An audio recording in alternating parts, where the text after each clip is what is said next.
in. That's what this campaign is about. That's what Allison is about. So now that I told you, I want to ask you, is that what you're about? Please join me in welcoming the next Texas State Senator for District 10, the infinitely improbable, egregiously enthusiastic, dangerous, diehard Allison Campolo.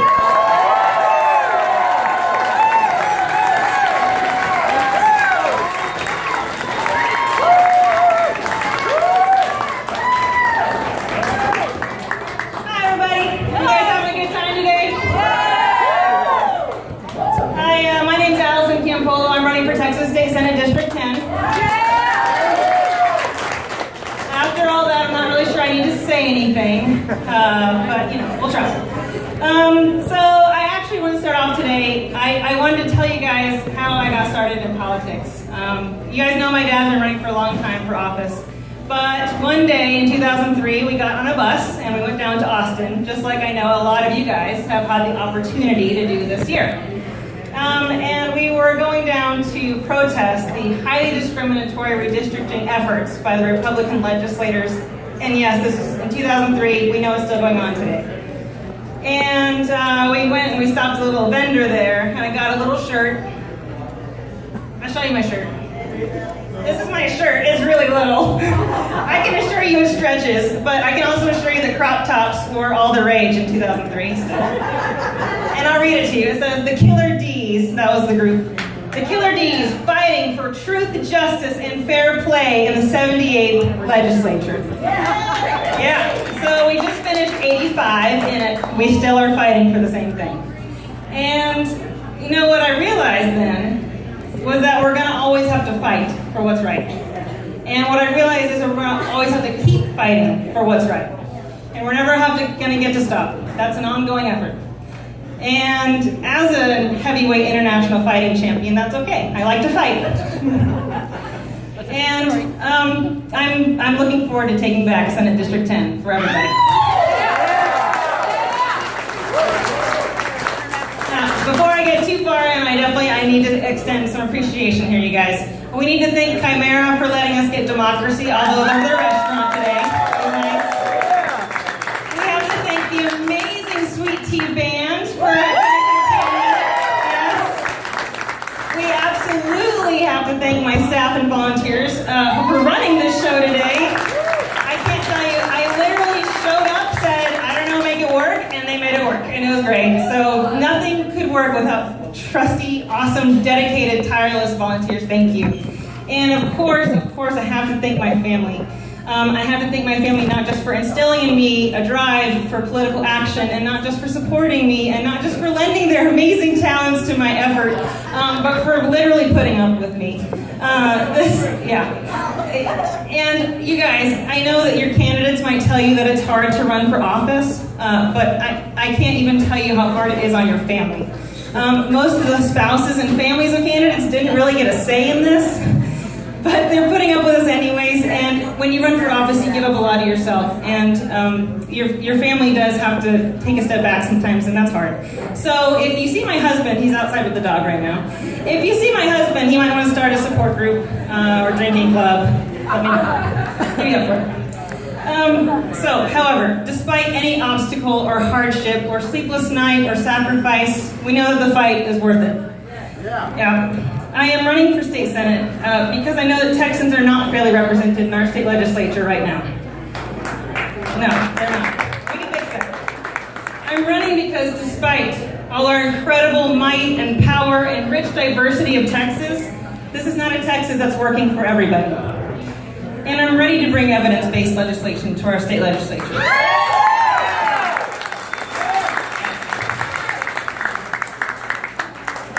So, I'm ready not only to bring my years of activism and community involvement to our state legislature, but also a logical approach to legislation. As a scientist, I know how to best solve problems. There's a method you might recall. I know that when you identify a problem, you create a plan on how to solve it. You submit your plan to a body of experts to help you formulate and test your plan. Then you submit your body to a further field of experts who are actually in competition with you and who will critique your ideas. Then, if your plan passes muster, you can put it into action. And even after your plan is put into action, it's going to be repeatedly tested and scrutinized to make sure it's still the best plan, and maybe it needs to evolve with the new environment. And that's what we need in our state legislature. Not ideology-first politics, where the constituents are forgotten. Not legislative votes passed only to benefit our biggest donors. We must demand legislators who will logically act in their constituents' best interests. We know that Republicans in this state legislature have done nothing but aid Dan Patrick in his control of our state. And we know that the Freedom Caucus has done anything but protect our freedoms.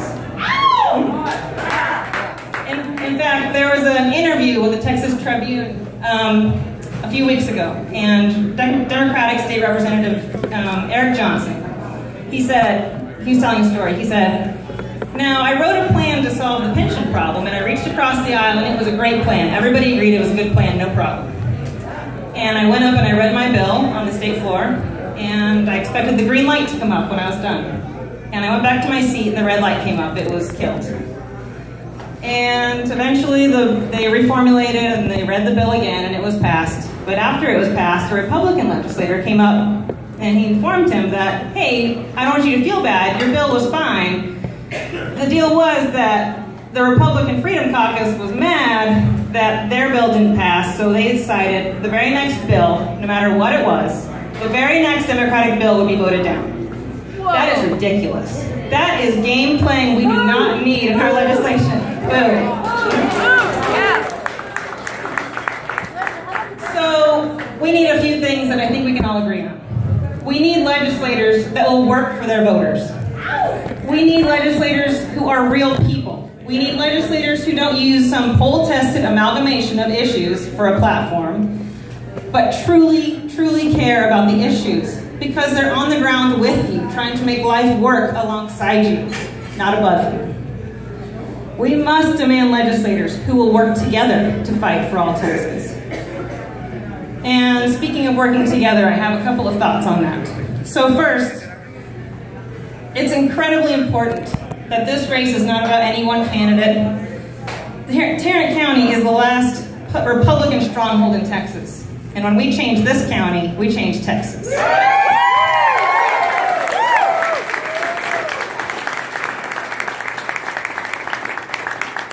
And on that journey, there's not just me running, you have a whole host of incredible candidates and leaders of your political parties who are here to help you. So I need you to be aware of their presence tonight, and you absolutely must chase them down and ask them questions and support them if you can find them later. So here are the folks I know that are here, but you can definitely point out somebody if I missed them. First and foremost, we have Miss Deborah Peoples, who is our Tarrant County Democratic Chairwoman, and she's amazing.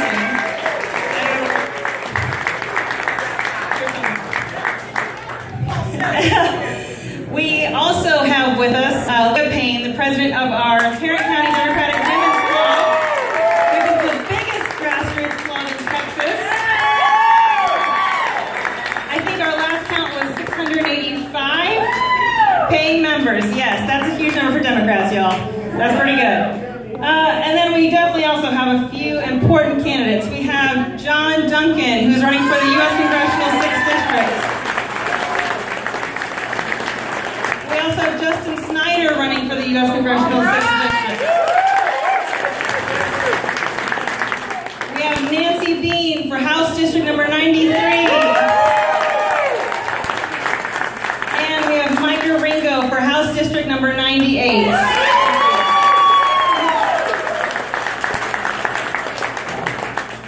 All right, I think that's all the candidates I know of in the audience. So, my second point on working together is that, darn it, women know how to get things done. Last time I checked, our state legislature has less than 20% women, and we are ready to change that.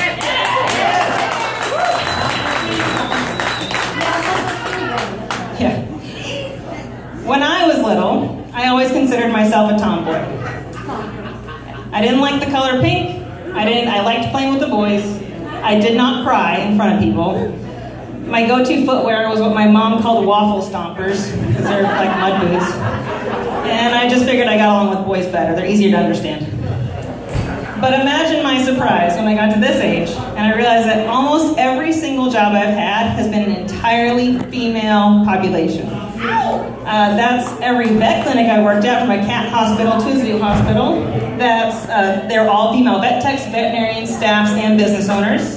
The lab I work in, and if you're not aware, academic research is highly male dominant. The lab I work in is all female scientists and a female advisor. The zoo elephant barn was staffed by 100% women. And through absolutely no effort of my own, my entire staff is female.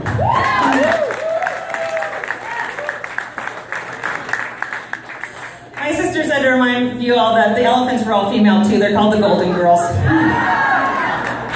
So these not just even regular teams of people just doing the job. These are teams of people who are the head of their game, who are getting cited in more literature than anybody else in the department, who are making truly first in the world progress in terms of education and conservation, and these are obviously women who are going to get women elected to office. So, and in fact, that's not even where my women are awesome story starts. My grandmother was actually somebody who flew bomber planes in World War II. She's one of the, yeah, it's genetic. She was one of the first women in the Air Force, Women's Air Force Service pilots, and she flew B-26 bombers because the men were too afraid to. So here's the deal, women know how to get things done, and I'm ready to get things done. But I tell you what, I can't do this by myself, and I'm gonna need your help. The incumbent in this race is funded by, just to name a few, this is not an exhaustive list, the ExxonMobil company, the NRA, the Koch brothers, Empower Texas, and the Tea Party. So I'm going to need your donations. And my wonderful volunteers over here who are working this event tirelessly can help you with that. And I will also need your time and effort. This is a race not just made by dollars, this is made by people. And to talk to voters, we need people. So if you can, I'll point you to my volunteer coordinator, Susie, and she'll get you taken care of. And I sure hope you can come to our volunteer orientation on July 15th at the Norse Conference Center in Fort Worth. So, I'll wrap it up. We can get back to drinking and listening to good music. From what I've learned in martial arts, from science, and from my years in politics so far is this, and that's that teamwork makes the dream work. And this campaign is about far more than me, and it's far less about me and far more about all of you. And I tell you what, I'm just really looking forward to 2018.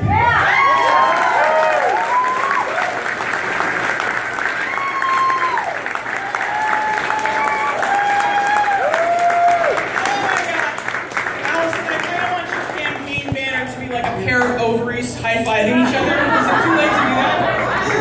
Okay, we will film it at the Gynocracy. Thank you. And thank you guys so much for coming out. We will release you to irrigate your weekend with beer and sweat and enthusiasm here in just a second. But my Reverend Mother, our Reverend Mother is an educator, and so am I. So the class is not dismissed until you demonstrate your understanding of what we have covered here tonight.